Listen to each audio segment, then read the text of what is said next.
Nggak usah sok-sok pahlawan kesiangan. Kita nggak butuh itu. Nggak butuh pembelaan. Nggak butuh. Ya sayang. Butuh dari orang-orang yang memang benar-benar melihat dengan tulus. Tapi membela orang itu tidak dengan menjatuhkan orang lain. Enggak.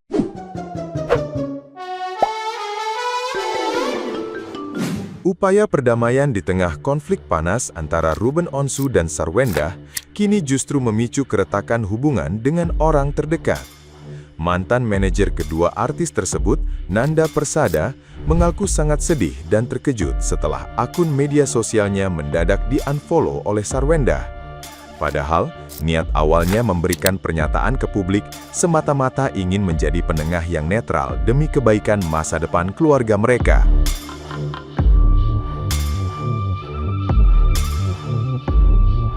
Aksi pemutusan komunikasi sepihak itu kini membuat posisi Nanda menjadi sangat sulit untuk bertindak sebagai mediator yang menjembatani kedua belah pihak. Ia menduga Sarwendah merasa terganggu dan menganggap masukan darinya sebagai bentuk ikut campur yang tidak diinginkan. Meskipun merasa kecewa, Nanda menegaskan tetap memilih menjaga hubungan baik dan tidak memiliki dendam pribadi terhadap Sarwendah.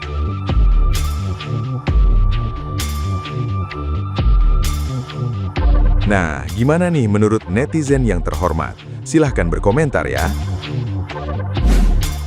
Ada pengakuan mengejutkan dari seorang Nanda Persada tentang si Sarwendah. Kata Mas Nanda, sebelum dia menayangkan video podcastnya dengan Ruben yang kemarin aku bahas itu, yang kita bahas itu, dia itu terlebih dulu di-unfollow oleh pihak Sarwendah.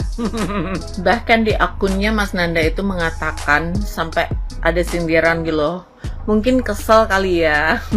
Dan Nanda Persada mengatakan kalau dia itu udah tidak bisa menjadi penengah yang baik untuk masalah Sarwendah dan Ruben. Karena apa? Karena yang seperti kita ketahui bersama, Nanda Persada ini kan mantan manajernya si Wendah gitu ya kan. Jadinya otomatis Mas Nanda ini dia paham lah situasinya antara Ruben dan Sarwendah seperti apa. Dan ujuk-ujuk juga banyak buzzer kayaknya sih, atau pendukung si Mamio, Papio, Agliolio itu yang menyerang Nanda Persada sampai dia mengatakan kalau dia udah gimana caranya berkomunikasi lagi kalau misalnya dia udah di-unfollow. Tapi kalau menurut aku bukan kesel sih, mungkin takut ya.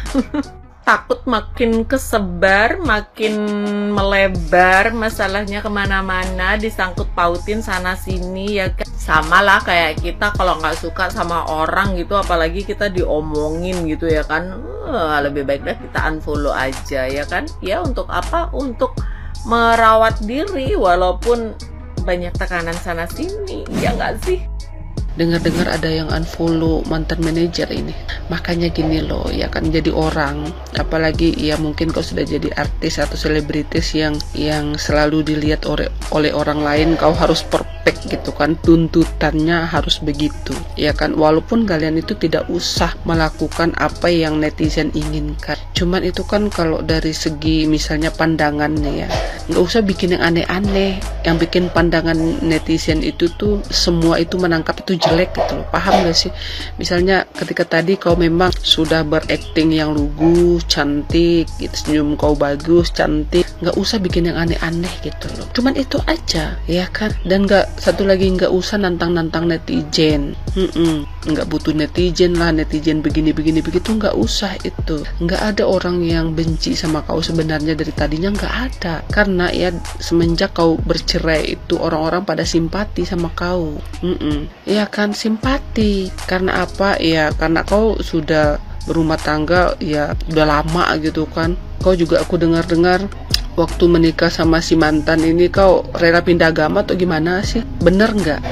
Jadi itu banyak simpati sebenarnya. Tapi karena keulahan, keangkuhan, ya kan, atau kau dikompor-kompori sama orang, entahkah sama tim kau atau apa, mungkin itu yang bikin reaksi kau tuh kayaknya dibenci sama netizen gitu loh. Cuman itu aja. Giliran sekarang sudah terpojok, sudah kamu diomongkan sampai internasional Malaysia apalah itu, menyalahkan kau semua, ya kan, ujung-ujungnya nanti lapor, ujung-ujungnya kau unfollow kayak gitu. Jadi nggak usah aneh-aneh. Misalnya bikin gerak-gerik yang memang misalnya seperti nggak tahu berterima kasih sama orang yang sudah baik sama kita. Sebenarnya itu loh intinya. Coba kau nggak angkuh kemarin di video, kau tuh nggak akan dibenci sama orang. Yakin aku itu. Jj, ada yang di unfollow terus sedih, terus ngomong di media, di wawancara. Di unfollow aja diomongin, diumumin. Kalau kita mah di unfollow tuh biasa aja guys. Terus sok-sokan mau jadi pahlawan kesiangan, mau jadi penengah. Lu kalau mau jadi penengah sayang, mestinya dari kemarin-kemarin lu tuh diam 1000 bahasa gitu ya. Nggak tampil terus dengan menggiring opini seolah-olah berat sebelah. Nggak gitu konsepnya kalau mau jadi penengah. Kalau mau jadi penengah tuh diam, nyimak. Ya, diam, nyimak, habis itu baru bersuara. Ya, bersuaranya itu nggak berat sebelah sayang. Kalau lu merasa pernah jadi orang dekat di antara mereka, gitu kan? Ini ujuk-ujuk mau jadi penengah. Lu siapa? Kita nggak butuh sayang. Kita nggak butuh validasi. Kita nggak butuh diakui juga. Nggak butuh diakui jadi orang baik. Nggak perlu sayang. Biarkan alam semesta yang bicara. Biarkan nanti waktu yang menemukan jalannya, waktu yang menunjukkan kebenaran yang sejati, gitu ya. Nggak perlu orang-orang makhluk-makhluk kayak lu. Pakai gawak mau jadi penengah. Sarjios kagak butuh itu. Kalau mau jadi penengah, Sarjios dari dulu udah angkat bicara. Kita udah ngomong, tapi kita kagak mau. Ngapain? Nggak butuh validasi, nggak butuh pembelaan dari lu orang. Gak butuh, karena yang mencintai apapun bentuknya tetap mencintai, yang membenci pun begitu, apapun kebenarannya ya namanya benci tetap aja benci gitu. Nah aku mau nanya, lu sekarang ada di pihak yang mana? Yang benci apa yang mensupport? Gak usah sok-sok pahlawan kesiangan, kita gak butuh itu, gak butuh pembelaan, gak butuh ya sayang. Butuh dari orang-orang yang memang benar-benar melihat dengan tulus, tapi membela orang tuh tidak dengan menjatuhkan orang lain. Enggak, lu dari kemarin ada di kaki mana? Lu pasang berapa kaki sih sebenarnya? 2 kaki ya? Maaf, gak butuh. Agak lain emang. Kalau di blok itu ya anteng-anteng aja. Gini loh, kalau kita di blok, bukan di blok, kalau kita di unfollow sama seseorang, artinya ya orang itu udah nggak butuh kita dan kita nggak terlalu begitu penting bagi orang lain gitu loh. Itu yang pertama. Yang kedua, ya mungkin orang itu melihat kayak ada sesuatu yang kayak negatif yang kita tampilkan gitu loh. Jadi untuk biar tidak sakit hati, tidak kecewa, tidak membenci gitu ya. Udah lebih baik kita nggak melihat dengan meng-unfollow gitu. Bagus tuh cuma di unfollow. Kalau di blok gimana? Bagus cuma di unfollow. Kalau di blok gimana? Kita mah dari kemarin-kemarin banyak yang unfollow kita. Santai aja, ngapain kita harus klarifikasi gitu? Butuh pengakuan banget. Nggak penting cuy. Nggak aneh emang, agak lain emang. Gak usah jadi sok-sokan jadi pahlawan kesiangan, kagak butuh. Apakah teman-teman sudah sempat menonton podcast terbaru dari Koko RO di akunnya Nanda Persada? Kalian bisa cek aja di YT. Durasinya lumayan panjang. Pertama kali Koko RO benar-benar bernarasi secara rapih, enak didengar, dan penyampaiannya dari hati terhadap kenapa sampai hal ini terjadi terhadap keluarga RO dan orang-orang yang berada di sekitarnya dia. Dokcin mendengarkan terus terang ya teman-teman, gak kuat, sedih, merasakan, dan hanya bisa angkat topi ke Koko RO atas perjuangannya. Walaupun beliau adalah seorang bapak rumah tangga, jelas perjuangan hal berbau rumah tangga udah menjadi tugasnya. Tapi kalau misalnya sampai di level seperti Koko RO, laki-laki mana yang bisa tahan? Ya kan? Dia bergelimang harta, sukses, merangkul semuanya, tapi permasalahan, penghancuran, gonjang-ganjing, dan pengkhianatan tidak terjadi dari orang luar, tapi justru datang dari orang-orang yang berada di dalam keluarganya sendiri, sampai ke darah dagingnya sendiri. Sampai detik ini Koko RO berjuang sendiri, tapi masih bisa bertahan, sampai kasarnya Aku tahu Koko RO itu udah mati rasa, udah hilang mood, udah bingung, udah sampai kayak nggak bisa berpikir, blank. Tapi beliau harus tetap memperjuangkan apa yang dia harus perjuangkan demi untuk yang dia memang benar-benar harus perjuangkan, titipan dari Yang Maha Kuasa. Itu aja yang dia pengen perjuangkan. Kalau sisanya aku rasa Koko R udah nggak peduli namanya harta, nggak peduli ada yang suka apa tidak suka, yang akhirnya mengkhianati. Dia tetap memperjuangkan apa yang menjadi milik dia, darah daging dia. Hanya bisa bilang ke Koko RO, semangat, insya Allah kalau memang yang terbaik, Allah akan melancarkan semuanya dan akan membuahkan hasil yang seperti diidam-idamkan. Apapun hasilnya nanti, yang penting Koko RO aku yakin menjadi seorang bapak yang tidak pernah pantang menyerah dan akan terus ikhlas menjalankan apa yang harus dipenuhi semuanya. Ya, jadi teman-teman jangan lupa nonton podcast terbarunya Koko RO yang secara eksklusif, ya.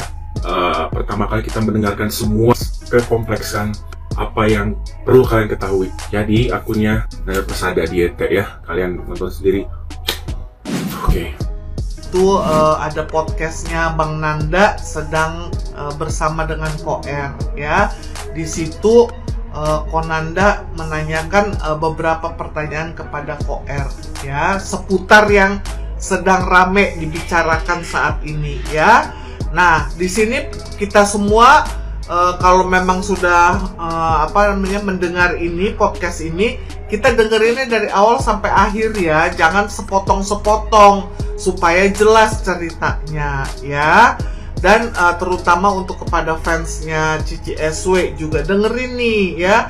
Di sini bukannya Ko R tuh menjelekkan mantan pasangannya ya, tapi dia sedang menceritakan apa yang dia rasakan ya, karena selama ini kan Ko R tuh juga diam ya. Nah, akhirnya kenapa dia menceritakan masalah ini di podcastnya Bang Nanda? Karena Bang Nanda itu tahu segalanya ya. Dari mulai mereka berpacaran dengan Cici SW, Bang Nanda ini tahu segalanya. Makanya dia berani speak up di podcastnya Bang Nanda ya. Di situ juga dia bercerita karena ada pertanyaan dari Bang Nanda mengenai Chong nih ya. Jadi Ko R ini juga cerita bahwa waktu mereka masih bersama gitu sering ribut ya, dan kata-kata itu sering diucapkan terkadang di depan anaknya Thalia ya, sampai Ko R tuh merasa kayak udah nggak ada punya harga dirinya lagi di depan anaknya ya. Tapi yang sangat disayangkan, Ko R bilang kenapa kok itu sampai dibicarakan di medsos gitu loh ya. Nah, ini yang menjadi akhirnya rame kan, gitu loh ya.